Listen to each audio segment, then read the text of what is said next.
So two spring to mind. One is nostalgia in ex-Soviet countries. So after the fall of the USSR, lots of places that had lived through state socialism and communism, and in lots of ways those societies were not pleasant places to live. They were totalitarian regimes, dictatorships.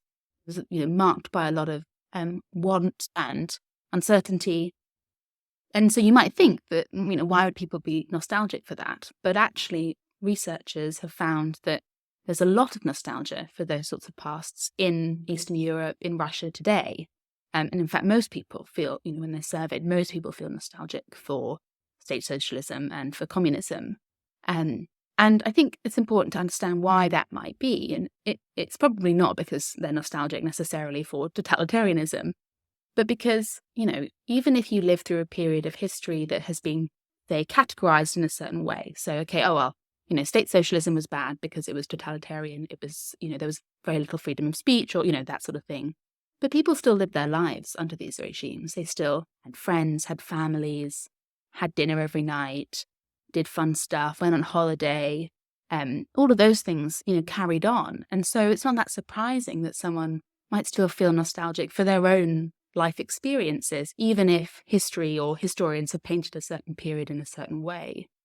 And also because it is legitimate to feel nostalgic for a different political climate, even if you're not nostalgic for the whole package.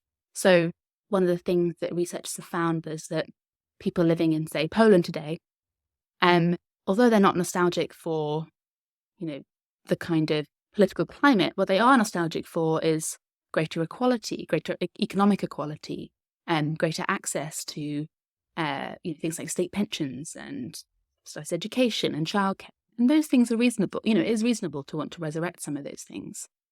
And the other example I always give when I talk about left-wing nostalgia is that was probably very familiar to British listeners is the NHS.